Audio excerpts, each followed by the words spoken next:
सोचिए, अगर आपको मौका मिलता है अतीत में जाने का, मतलब भूत में जाकर के अपनी गलतियाँ सुधारने का या भविष्य में झाँक करके ये देखने का कि आपकी किस्मत आगे कैसी चलने वाली है, क्या होने वाला है फ्यूचर में, तो क्या आप मना कर पाएँगे? मान लीजिए कि आप सुबह उठते हैं और अचानक से सोचते हैं कि काश मैं कल की वो रात फिर से जी पाता। काश मैं सीधे 2025 में पहुँच पाता और देखता कि दुनिया कैसी बदल गई है, कितना विकास हुआ है, क्या बर्बाद हुई है या बच गया है। तो ये सब चीज़ें पहले फ़िल्मों में पॉसिबल थे। लेकिन आज के टाइम में या आने वाले समय में साइंस इसको रियलिटी में बदलने जा रहा है और इस इन चीज़ों को मतलब जिसको टाइम ट्रैवल अंग्रेजी में बोलते हैं, समय यात्रा हिंदी में, उसको रियलिटी में कन्वर्ट करने का जो पहली बार किसी व्यक्ति ने जिसने आइडिया दिया था, जिसने दिखाया था कि ऐसा हो सकता है, उसका नाम था अल्बर्ट आइंस्टाइन। अपने टाइम का सबसे शार्प माइंड, सबसे तेज दिमाग जिसको बोला जाता था। आइंस्टाइन ने बताया था कि टाइम जो है, वो सीधी रेखा नहीं है। मतलब ऐसा नहीं है टाइम ए से बी के बीच में गुजरती है, फिर बी से सी के बीच में जाती है स्ट्रेट लाइन में। उनका कहना था कि टाइम का जो मोशन है, वो कर्विलिनियर है। मतलब टाइम सीधी रेखा में नहीं, बल्कि टेढ़ी-मेढ़ी रेखा में मूव करती है। दूसरे शब्दों में कहें, तो समय जो है, वो एक लचीला जाल की तरह है, जिसे मोड़ा जा सकता है, झुकाया जा सकता है और अगर आप में हिम्मत है, तो इसको पार भी किया जा सकता है। या फिर आप इसका उल्टा भी कर सकते हैं कि जो पिछला वाला समय जो बीत चुका है, मान लो आप जाकर के तो 1914 में देखना चाहते हैं कि वर्ल्ड वार 1 रियल में कैसे शुरू हुआ था, तो आप पास्ट में भी जा सकते हैं। मतलब आप भूत में भी जा सकते हैं, भविष्य में भी जा सकते हैं। यही आइंस्टाइन के समझाने का मतलब था। मैं हूँ कौशलेंद्र कुमार और आज मैं एक्सप्लेन करने जा रहा हूँ वो 4 तरीके जो साइंटिस्ट्स ने रिसेंटली बताए हैं, स्पेशली आइंस्टाइन के टाइम में, जिनसे आदमी टाइम ट्रेवल कर सकता है फ्यूचर में। तो आइए इनको वन बाय वन समझते हैं। सबसे पहला जो रास्ता बताया गया है वो है वर्म होल का। वर्म होल बोलते हैं शॉर्टकट्स को। एक शॉर्टकट्स एग्जिस्ट करते हैं, ऐसा वैज्ञानिकों का मानना है। शॉर्टकट्स क्या होता है? मान लो कि 2 होल है, छेद है और वो जो 2 होल्स होंगे, तो जो छेद होंगे, मान लो सुई के आकार का छेद है। अगर वो छेद जो है ना, वो एक दूसरे वो दोनों पॉइंट्स को डायरेक्टली कनेक्ट करता है। ऐसा वैज्ञानिकों का कहना है कि ऐसे बहुत सारे होल्स या छेद एग्जिस्ट करते हैं ब्रह्मांड में, जो 2 बहुत दूर-दूर के पॉइंट्स को या 2 अलग-अलग समय को आपस में जोड़ते हैं। मतलब क्या हुआ इसका कि अगर आप उस होल के थ्रू गुजरिएगा, मान लो कि वो होल सुई के नोक के बराबर नहीं है, बल्कि बहुत बड़ा है, कमरे के जितना बड़ा है या उससे भी ज़्यादा बड़ा है, तो आप अपना अंतरिक्ष यान लेके उसमें घुस सकते हैं और जब आप दूसरे एंड पे निकलेंगे, तो कुछ ही घंटों में, कुछ ही दिन में या कुछ ही मिनट में आप ब्रह्मांड के दूसरे छोर पे जा सकते हैं, जहाँ से वो कनेक्टेड होगा या आप समय के दूसरे पॉइंट पे जा सकते हैं। आप हज़ारों साल पीछे जा सकते हैं, हज़ारों साल आगे जा सकते हैं। इन्हीं होल्स के कॉम्बिनेशन जो होते हैं ना, इनको हम बोलते हैं वर्म होल्स। वर्म होल्स का मतलब बस इतना ही हुआ। इसको आप हिंदी में शॉर्ट में शॉर्टकट समझ सकते हैं। तो ये जो थ्योरी था, ये 1935 में अल्बर्ट आइंस्टाइन और उनके जो फ्रेंड थे नाथन रोजन, उन्होंने ये दुनिया के सामने में रखा था। उनका कहना था कि ब्रह्मांड में 2 ब्लैक होल आपस में मिलकर एक पुल बना सकते हैं। उन्होंने इसको ब्लैक होल के टर्म्स में थ्योरी दिया था। ब्लैक होल वो होते हैं जिनका साइज बहुत बड़ा होता है, जिनका ग्रेविटेशनल पावर बहुत ज़्यादा होता है और इसकी वजह से लाखों तारे हो सकते हैं जो एक-एक ब्लैक होल के चक्कर लगाते हैं और ऐसा माना जाता है कि जितने भी गैलेक्सीज़ हैं, वो सारे गैलेक्सी वो किसी ब्लैक होल के इर्द-गिर्द चक्कर काट रहे होते हैं। तो इनका कहना था कि ऐसे किसी भी 2 ब्लैक होल जो है ना, उनके बीच में एक कनेक्शन बनाया जा सकता है, मे बी ऐसा ऑलरेडी एक्जिस्ट करता है। इसी को वर्म होल बोला था। इनका कहने का मतलब था कि अगर हम एक ब्लैक होल से घुसे, तो हम दूसरे ब्लैक होल में निकल सकते हैं। अब सोचिए आप, दोनों ब्लैक होल जो है वो एक तरह से गैलेक्सी का काम कर रहा है। मतलब हर दोनों ब्लैक होल के चारों तरफ एक ब्लैक होल के चारों तरफ खरबों तारे घूम रहे हैं, दूसरे ब्लैक होल के चारों तरफ खरबों तारे घूम रहे हैं और दोनों ब्लैक होल को अगर हम कनेक्ट कर देते हैं, तो हम एक गैलेक्सी से दूसरे गैलेक्सी में कुछ ही समय में पहुंच सकते हैं। ये वर्म होल अभी तक ढूँढे नहीं गए हैं, ये थ्योरी में है। मे बी फ्यूचर में हम लोग इसे ढूँढ लेंगे। दूसरी चीज़, ये वर्म होल काफ़ी अनस्टेबल होते हैं। मतलब इनको स्टेबल नहीं रखा जा सकता, ये कुछ ही सेकंड के लिए, माइक्रो सेकंड के लिए एक्जिस्ट करते हैं। पहले हम लोग को ऐसा समझना पड़ेगा इंसान को जब वो वर्म होल ढूँढेंगे कि इनको स्टेबलाइज़ कैसे करना है, ताकि ये लंबे समय के लिए एक्जिस्ट करे। और तीसरी बात, ये वर्म होल जो है इनका साइज़ बहुत छोटा होता है। अभी के साइंटिस्ट का मानना है कि इनका अगर हमने ढूँढ भी लिया तो उसका जो साइज़ होगा वो सुई के नोक के बराबर होगा। ऑब्वियसली उसमें कोई घुस नहीं सकता है। इंसान तो पैदल तो जा नहीं सकता है क्योंकि बहुत लचीले होंगे और बहुत ही नाजुक होंगे, एक्सट्रीमली सेंसिटिव होंगे। टच भी हो जाएगा इनके वॉल में तो आप ये क्रम्बल कर जाएँगे, टूट जाएँगे। एक मूवी आई थी अभी हॉलीवुड की कुछ समय पहले, मूवी का नाम था इंटरस्टेलर। इंटरस्टेलर अभी तक की सबसे रियलिस्टिक फ़िल्म है, जिसने ब्लैक होल्स को और टाइम ट्रैवल को और ये जो समय अलग-अलग जगह अलग-अलग स्पीड से बीतता है उसको अच्छे से दिखाया था।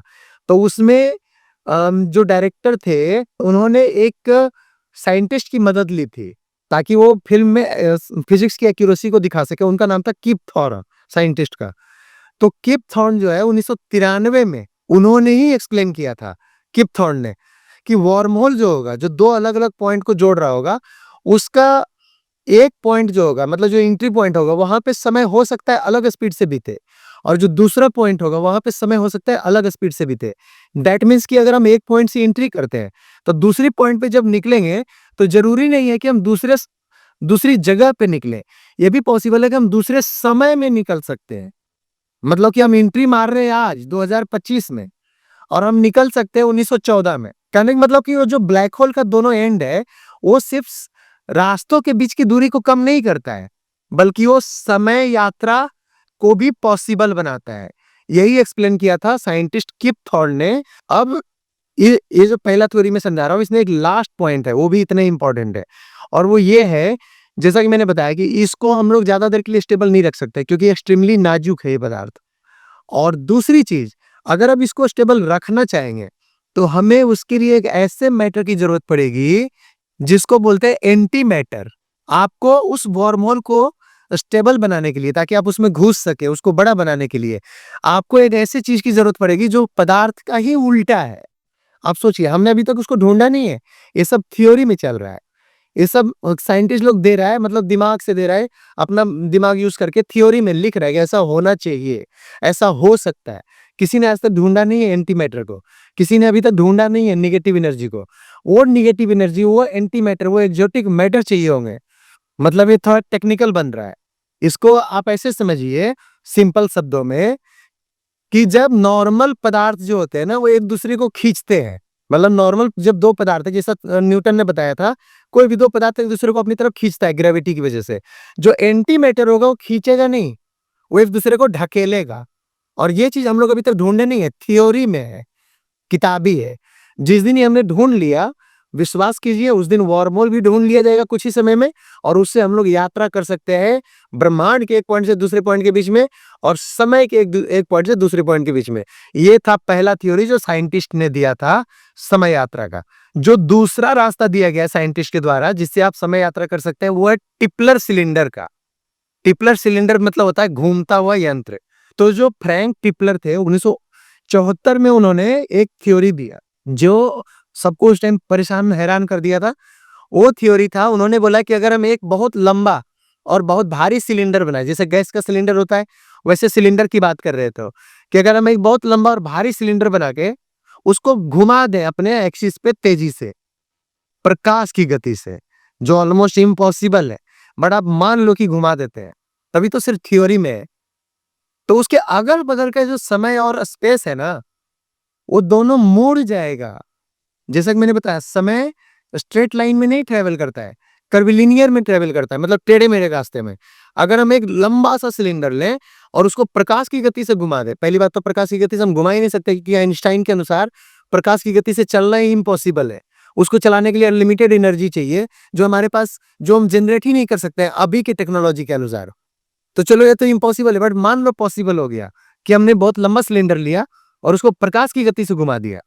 तो उस केस में उसके चारों तरफ का जो समय और जो स्पेस होगा, जगह होगा, वो अपने आप मुड़ जाएगा।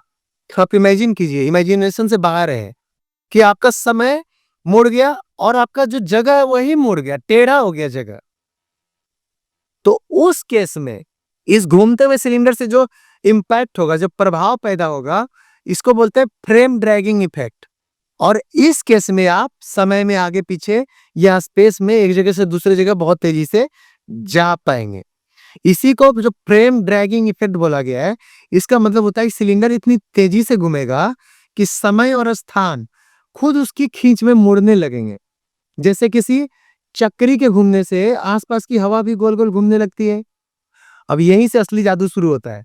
जब स्पेस टाइम जो है वो बहुत ज़्यादा मुड़ जाता है, तो उसमें क्लोज़ टाइम लाइक कर्व्स जो है जिसको सीटीसीज़ बोलते हैं, वो बन जाते हैं। मतलब समय और स्पेस में कर्व्स बन जाते हैं और उस कर्व पे जब कोई आदमी चलेगा, तो वो अपने पास्ट में भी जा सकता है और अपने फ्यूचर में भी जा सकता है। तो कल्पना कीजिए कि ऐसे सिलेंडर में घूमते-घूमते आप अपने बचपन में चले गए, आप अपने बुढ़ापे में चले गए। कितना एक्सोटिक होगा ये सब चीज़ें और ऐसा हकीकत में होने वाला है, आने वाले समय में। लेकिन यहाँ एक बहुत बड़ी दिक्कत है। मैथमेटिक्स के अनुसार मैथमेटिकली अगर हम इसको समझें, तो लगभग ये इम्पॉसिबल है ऐसा कर पाना, मतलब सिलेंडर को ऐसा घुमा पाना। टिपलर के अनुसार ये सिलेंडर इनफाइनाइटली लंबा होना चाहिए। ये सिलेंडर 2 मीटर 4 मीटर का नहीं, ये हज़ारों किलोमीटर लंबा होना चाहिए। पहले हम उतना लंबा सिलेंडर बनाएँगे कैसे? और फिर हम उसको प्रकाश की गति से घुमाएँगे कैसे? तो ये सब थ्योरी में है अभी के लिए। उनका कहना था कि सिलेंडर इतना लंबा होना चाहिए कि इसका एक छोरा और दूसरा छोरा दिखाई ही ना दे, मतलब हज़ारों किलोमीटर लंबा। लेकिन फिर इसका एक सॉल्यूशन दिया गया कि अगर सिलेंडर को ज़्यादा तेज़ स्पीड से घुमाया जाए तो छोटे सिलेंडर से भी काम हो जाएगा। मतलब या तो सिलेंडर को बहुत लंबा कीजिए, तो थोड़ा कम स्पीड में भी घुमाने पे वो स्पीड भी ज़्यादा होगा लेकिन पहले से कम होगा। तो ये सारा चीज़ हो जाएगा। और अगर सिलेंडर को कम लंबा करते हैं तो उसको बहुत तेज़ घुमाना पड़ेगा, तब भी ये चीज़ें हो जाएँगी। बट ये इम्पॉसिबल है, क्योंकि इतना लंबा या इतना तेज़ स्पीड में घुमाने के लिए सिलेंडर को घुमाने के लिए अनलिमिटेड एनर्जी चाहिए, जो अभी के टाइम में जैसे मैंने बताया पॉसिबल नहीं है। यहाँ पे एक और साइंटिस्ट थे स्टीफन हॉकिंग जो रिसेंटली मर गए हैं। उन्होंने एक और थ्योरी फिर से दिया था। उनका कहना था कि जब तक नेगेटिव एनर्जी हम नहीं ढूँढ लेते हैं, नहीं बना लेते हैं, तब तक टाइम मशीन हम नहीं बना पाएँगे। अब आते हैं हम इसके तीसरे थ्योरी पे कि कैसे टाइम ट्रैवल किया जा सकता है। जैसा कि आपने इंटरस्टेलर फ़िल्म में देखा होगा, तो उसमें ये बताया गया है कि जैसे तीसरा थ्योरी कहता है कि समय जो है हर जगह एक स्पीड से नहीं मूव करता है। अलग-अलग जगह अलग-अलग स्पीड से मूव करता है। जहाँ पे गुरुत्वाकर्षण ज़्यादा होता है, वहाँ टाइम स्लो बीतता है और जहाँ पे गुरुत्वाकर्षण कम होता है, वहाँ टाइम तेज़ बीतता है। यही चीज़ उस मूवी में भी दिखाया गया है। जब एक्टर उस मूवी में एक ऐसे प्लैनेट पे जाता है, जो एक ब्लैक होल का चक्कर लगा रहा था और ब्लैक होल का गुरुत्वाकर्षण बहुत ज़्यादा था। तो ब्लैक होल पे जो उसके 1 घंटे बीतते हैं, वो धरती के लगभग 7 साढ़े 7 साल के बराबर थे। मतलब ब्लैक होल का 1 घंटा धरती के साढ़े 7 साल के बराबर है। मतलब वो बंदा ब्लैक होल के पास सिर्फ ढाई घंटे रहता है और धरती पे लगभग 20-25 साल बीत चुके होते हैं। इसको हमारे पुराणों में भी बताया गया है। याद कीजिए कि पुराणों में लिखा गया था कि ब्रह्मा जी का 1 साल धरती के 100 साल या उससे भी ज़्यादा के बराबर होता है। मतलब इस तरह से कॉन्सेप्ट हमारे पुराणों में समझाया गया है कि ब्रह्मा जी का 1 साल धरती के 100 साल या 1000 साल के बराबर होता है। मतलब जब तक ब्रह्मा जी के प्लैनेट पे, मतलब ब्रह्मा जी जो हमारे पुराणों के अनुसार किसी ऐसे प्लैनेट पे रह रहे हैं, किसी ऐसे सिस्टम पे रह रहे हैं जो मोस्ट प्रोबेबली बहुत ही भारी ब्लैक होल के चक्कर काट रहा है। तो वहाँ पे जो 1 साल बीत रहा है, तब तक धरती पे हज़ारों लाखों साल बीत जाता है। ये है आपका तीसरा तरीका टाइम ट्रैवल करने का। और समय अलग-अलग जगह अलग-अलग गति से बीतता है। इसको मैं एक एग्ज़ाम्पल दूँगा जो आइंस्टाइन ने दिया था। जैसे आप किसी अपने लवर के साथ मतलब किसी अपने अच्छे फ्रेंड के साथ जब आप बैठे होते हो पार्क में या गप्पे मारते हो, तो आपको लगता है ना कि 4 घंटे बीत गए लेकिन आपको पता नहीं चलता। आपको लगता है अभी तो आधा घंटे ही हुआ है, 15 मिनट ही हुआ है। समय तेज़ी से बीत रहा है, क्योंकि आप एन्जॉय कर रहे हो उस मोमेंट को। जब आप किसी मोमेंट को एन्जॉय करते हो तो समय तेज़ी से बीतता है, आपको पता भी नहीं चलता है। वही चीज़ उल्टा होता है जब आपका समय तब होता है जब आपको किसी मुश्किल की घड़ी में होते हो, तो ऐसा लगता है 1-1 सेकंड 1-1 साल के बराबर है। जैसे आप जलती हुई मोमबत्ती पे हाथ रख दो, हर 1 सेकंड जो होगा आपको लगेगा कि 1 घंटा हो गया है, आधा घंटा हो गया है, इतना समय बीत गया है। तो इस तरह करके आप भविष्य में और भूत में जा सकते हो। ये टाइम ट्रैवल का तीसरा तरीका समझाया था साइंटिस्ट ने। अब हम आते हैं साइंस टाइम ट्रैवल के चौथे तरीके पे। वो है कि जब कोई चीज़ तेज़ स्पीड से चलती है ना, तो वहाँ पे समय धीरे गुज़रती है। और वो तेज़ स्पीड कितनी हो सकती है? आइंस्टाइन का कहना है कि हम लोग प्रकाश की गति से ज़्यादा तेज़ी से नहीं जा सकते हैं। प्रकाश की गति है 3 लाख किलोमीटर प्रति सेकंड। आइंस्टाइन ने बोला था कि प्रकाश से तेज़ कोई भी वस्तु चल ही नहीं सकती है ब्रह्मांड में। वो पॉसिबल ही नहीं है। मैथमेटिकली प्रूव कर दिया था कि वो इम्पॉसिबल है, क्योंकि उसको चलाने के लिए अनलिमिटेड एनर्जी चाहिए होंगे, जो पॉसिबल ही नहीं है। ऐसे समझाया गया था। एनीवे पॉइंट पे आते हैं कि अगर हम तेज स्पीड से चलते हैं तो समय धीरे बीतता है। तो जैसे-जैसे आप प्रकाश की गति के करीब चलते जाओगे, मतलब कि 1 लाख किलोमीटर प्रति घंटे, 1 लाख किलोमीटर प्रति सेकंड, 2 लाख किलोमीटर प्रति सेकंड ऐसे तेज चलते चले जाओगे। वैसे-वैसे आपके आपके पास का जो समय है वो बहुत स्लो होता जाएगा।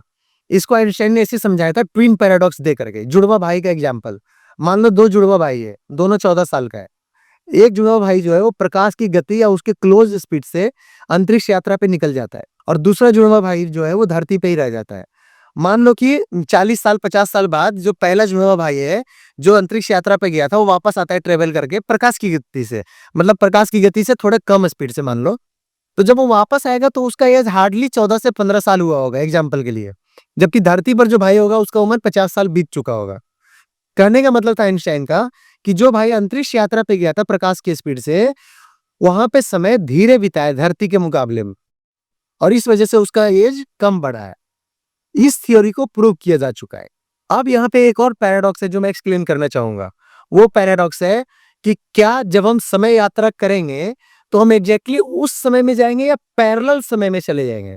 मतलब मान लो कि मैं टाइम ट्रेवल करके अपने बचपन में गया और अपने आप को कुछ समझा आया, तो क्या उसकी वजह से मेरा जो फ्यूचर होगा, जो प्रेजेंट होगा, वो बदल जाएगा या फिर जो मेरा प्रेजेंट और फ्यूचर बदलेगा वो एक पैरेलल यूनिवर्स क्रिएट कर देगा, समानांतर ब्रह्मांड बना देगा। तो ऐसा माना जाता है कि जब आप टाइम ट्रेवल करोगे तो आप सेम टाइमलाइन में नहीं जाओगे, आप ऑल्टरनेट टाइमलाइन में चले जाओगे। मतलब आप समानांतर ब्रह्मांड क्रिएट कर दोगे, जो आप समय क्रिएट करोगे एक अलग ब्रह्मांड बना देगा, ऐसा बोला जा रहा है। इसको मैं एक एग्जांपल देके समझाता हूँ। समय जो है वो पानी की धारा है और वो उतनी तेजी से बह रही है। आप किसी एक पॉइंट पे खड़े हो जाइए उस पानी की धारा, मान लो आपने जंप मार दिया एक जगह और फिर उसके बाद आप निकल आइए। अब दोबारा से आप उसी पानी में उसी जगह पे जंप मारने की कोशिश कीजिए। क्या ये पॉसिबल है? नहीं। क्योंकि अगर आप उसी जगह पे जंप मारेंगे तो जिस जगह पे जंप मारेंगे वो पानी वहां से तो बह चुका होगा तेजी से। यही चीज समय के लिए भी वैलिड है। मतलब कि आप सेम समय में जब जाते भी है तो आप एग्जैक्टली उसी पॉइंट को टच नहीं कर पाएंगे जिसको आप टच करने की कोशिश कर रहे हैं, बल्कि आप एक पैरेलल टाइम को, समानांतर टाइम को टच कर पाएंगे। ये चीजें थोड़ी टेक्निकल हो जाती है, बट मैं आशा करता हूँ कि जितना पॉसिबल है मैंने इसको सिंपल शब्दों में समझाने की कोशिश की और आपको समझ आया होगा। आप कमेंट करके जरूर बताइए कि आपको क्या लगता है टाइम ट्रैवल पॉसिबल है या नहीं है।